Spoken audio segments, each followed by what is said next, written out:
Мына Арафа күні біз азыр 15 июнь 2024 жылы. Бағымдат намаздан баштап, ушул жерде такбират ташрих деп коёт. Аллаху акбар, ла илаха иллаллах, Аллаху акбар, валиллахил хамд деп 23 намаздан чейин ушу бирден айтып турганыбыз важип болот. Ар бир мусулманга важип турганда. Ошондо намаз фарыз окуйбуз, фарыз окуп бүткөндө салам берип бүткөндөн кийин эле астагфирулла сүннөт окуганга чейин, Куран окуганга чейин, дуа кылганга чейин, зикирлер татканга чейин ушуну айтышыбыз керек. Арафа күнү 5 мал намазда багымдаттан башталат. Так, андан кийин Курбан айт күнү, андан кийин Курбан айт күнү эртеси, андан кийин дагы эртеси, андан кийин асырда 23 намаз. Сөзден чыкпайт, Берки эми менен айтканда 9-чы Зилхижжа, 10-чы Зилхижжа, 11-чи Зилхижжа, 12-чи Зилхижжа. Мынакей 20 күн болду. Андан кийин 13-чү Зилхижжа асырда токтойт. Ошого чейин бир жолу айтып турганыбыз важип болот. Жамаат менен, акырын эмес, акырын айтсаңыз сүннөткө каршы болуп калат. Үндү чыгарып айтыш керек, сүннөткө ылайыктуу болот.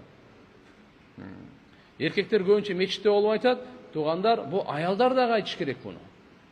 Аялдар дагы айтыш керек. Нама фарыз намаз окугандан кийин бир ирет айтып коюш керек. Аялдарга дагы важип. Албетте биздеги аялдар тууралуу бизде Ханафи мазхабта кичине талаш бар, ихтилаф бар. Кээ бирлери көп уламалар буну важип дейт, анча-мынчалары буну важип эмес, мустахаб дейт. Но кандай болгон чакта дагы туган мустахаб деле пайгамбар сүннөтү жөнөкөй нерсе эмес. Фатва важипке берилген чакта да. Ошон үчүн аялдар көбүнчө үйдө окугандан унутуп калышат да. Үйдө окугандан эгерде мечитте окуган болсо, бирибизге эстетип кетебиз да, сразу улантып кетебиз да, унутуп калсак дагычы. Аялдар өздөрү жалгыз болгондуктан үйдө көбүнчө унутуп калат.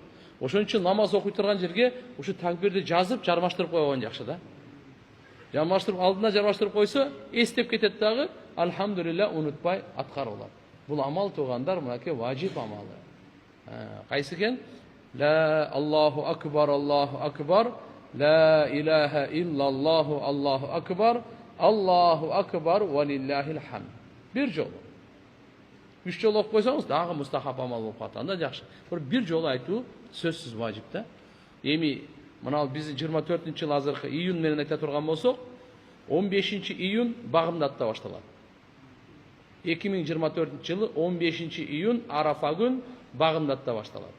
Акылбы? 5 жол айтабыз ар бирден кийин 5 кетти.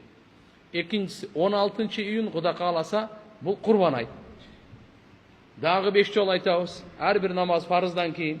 Бунусу кетти. Андан кийин 17-июнь айтабыз. Анан 18-июнь айтабыз. 19-июнь багымдат, пешим, асырды айтып токтотобуз. 23 намаздан кийин. Акылбы? Кудай кааласа иншалла кабары жокторго кабар берип коелу, билбегендерди айтып коелу, өзгөчө мына энелерибизге, эжелерибизге, карындаштарыбызга, аялдарыбызга, балдарыбызга, кыздарыбызга аларга айтып коелу, алар да унутпай ушундай улуу сооптон кур калбасын. Пайгамбар саллаллаху алейхи ва салламдын берекелүү машал насааттарына, сүннөттөрүнө амал кылганга Алла Таалам баарыбызга тоофик берсин.